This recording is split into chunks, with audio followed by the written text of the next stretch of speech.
శుభోదయం. భాస్కరాయ విద్మహే మహద్యుతికరాయ ధీమహి తన్నో ఆదిత్య ప్రచోదయాత్. ఈనాటి విశేషం మాఘమాసం ప్రారంభం, మాఘ స్నానాలు ప్రారంభం, మాఘ పురాణం చదవడం ప్రారంభం, శిశిర ఋతువుకు ప్రారంభం. వివాహాలు, ఉపనయనాలు, శుభకార్యాలు, గృహ నిర్మాణాలు, బావులు, చెరువులు త్రవ్వడాలు, సకల సమస్త శోభస్కర కార్యక్రమాలకు ప్రారంభం. ఎన్నో విశేషాంశాలకు ప్రారంభం మాఘం. అఘము అంటే పాపము అని అర్థం. పాపము లేనటువంటి కాలం మాఘమాసం. ఈ మాసంలో విష్ణువును ఆరాధించినందువలన సద్య ఫలం మనం పొందగలుగుతాం. ఈ మాసంలో సూర్యనారాయణమూర్తిని స్తోత్రం చేసినందువలన ఆరోగ్యం చేకూరుతుంది. ఈ మాసంలో సప్తమి తిథి సూర్య సప్తమి, రథ సప్తమి అని పేరు.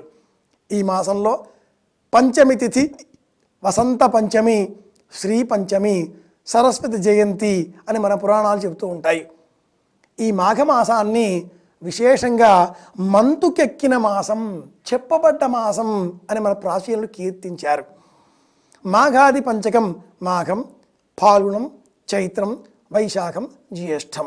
ఈ 5 నెలలలో వివాహాదులు ఆచరించుకోవచ్చును అని కూడా సంప్రదాయం చెబుతుంది.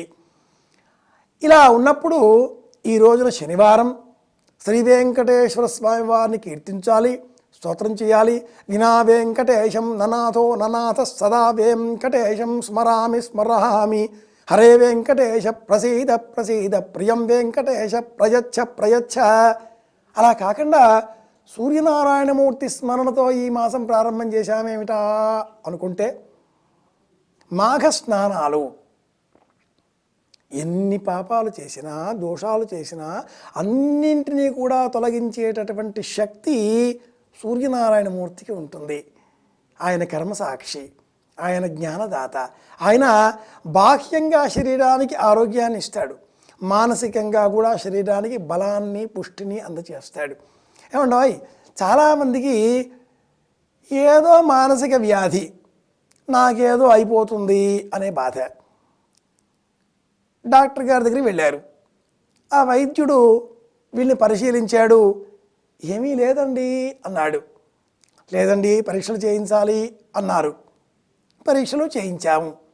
పరీక్షల్లో ఏమీ తేలలేదే. మరి ఏముంది? మనస్సులో ఏదో ఉంది. మరి దానికి మందో జపం, ఆరాధన, స్తోత్రం. బాహ్యంగా శరీరానికి ఏదైనా వ్యాధి చేకూరితే సూర్యకాంతి. ఈ జపం, స్తోత్రం మనస్సుకు బలాన్ని ఇచ్చేవైతే సూర్యకాంతి శరీరానికి రోగాన్ని రాకుండా నిరోధిస్తుంది. కనుక ఈ జపం, పూజ ఇది కూడా సూర్య సంబంధితమై, స్నానం కూడా సూర్య సంబంధితమైనది అయినప్పుడు మనకు ఈ మాసం మంతుకెక్కిన మాసం, మాఘమాసం, మాఘ స్నానాలు అని అందుకే సంప్రదాయం చెబుతుంది. మాఘ ఆదివారాల వ్రతం ఒక వ్రతం. ఈ మాసంలో ప్రతి ఆదివారం నాడు కూడా సూర్యనారాయణమూర్తిని స్తోత్రం చేసి, రాగి చెంబు నిండా నీళ్లు కానీ, రాగి చెంబు నిండా గోధుమలు కానీ నింపి, తమలపాకులు, వక్కలు, అరటిపండు, దీనితో ఆ చెంబును దానం ఇచ్చినట్లయితే ఆరోగ్యం చేకూరుతుంది, పుణ్య బలం పెంచుకున్న వాళ్ళం అవుతాం అని కూడా మనకు అగ్ని పురాణం చెబుతుంది. ఈ రోజున ఈ మాసంలో రాగి చెంబు, నీటితో నింపినటువంటి రాగి చెంబును కానీ, గోధుమలతో నింపినటువంటి రాగి చెంబును కానీ పండు తాంబూలంతో కలిపి దానంగా ఇవ్వాలి.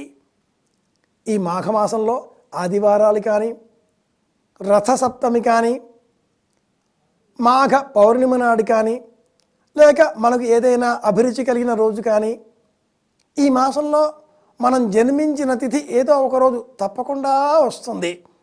ఆ తిథి నాడు కానీ, ఇలా ప్రత్యేకతతో కూడుకున్న ఏదైనా ఒక అంశమును మనం మనసులో పెట్టుకుని ఆ రోజున దానం చేస్తే మనకు అమృతతుల్యమైనటువంటి ఆరోగ్యం చేకూరుతుంది. నకర్మణాన ప్రజాధనేన త్యాగే నైకే అమృతత్వమానసు. శరీరానికి మృత లక్షణం లేకుండా ఉండాలి, అమృతత్వం సిద్ధింపజేసుకోవాలి. అంటే త్యాగం, నాది కాదు నాది కాదు నాది కాదు అనుకుంటూ ఉండగలగడం, నాహంకర్త హరికర్త అని చెప్పుకోవడం. నేను కాదు చేసేది, పరమేశ్వరుడు, నేనేదో నిమిత్త మాత్రుడిని అనేటటువంటి లక్షణం మనలో స్థిరత్వం పొందాలి అంటే, శాశ్వతంగా మనం ఈ భావంతో ఉండాలి అంటే ఈ మాఘమాసంలో మాఘ ఆదివారాలలో ప్రత్యేకంగా ఇలా రాగి చెంబుతో నీటిని కానీ గోధుమలను కానీ నింపి పండు తాంబూలంతో రాగి చెంబును దానంగా ఇవ్వాలి అంటుంది సంప్రదాయం. ఇవి ఈనాటి విశేషాంశాలు. శనివారం కాబట్టి వినా వెంకటేశం ననాథో ననాథ సదా వెంకటేశం స్మరామి స్మరామి హరే వెంకటేశ ప్రసీద ప్రసీద ప్రియం వెంకటేశ ప్రయచ్ఛ ప్రయచ్ఛ. శ్రీ వెంకటేశ్వర స్వామి వారిని స్తోత్రం చేద్దాం. అలాగే మాఘమాసం కూడా ప్రారంభం కాబట్టి మాఘ ఆదివారాల నోము తెలుసుకున్నాం కాబట్టి ఈరోజు సంకల్పం చేద్దాం, రేపు మాఘ ఆదివారం పాటింపు చేద్దాం. ఇవి ఈనాటి విశేషాంశాలు. పరమాత్మ అనుగ్రహంతో మనమందరం ఆనందంగా ఉందాం, అందరి క్షేమాన్ని కోరుకుందాం అని విన్నవిస్తూ శుభమస్తు.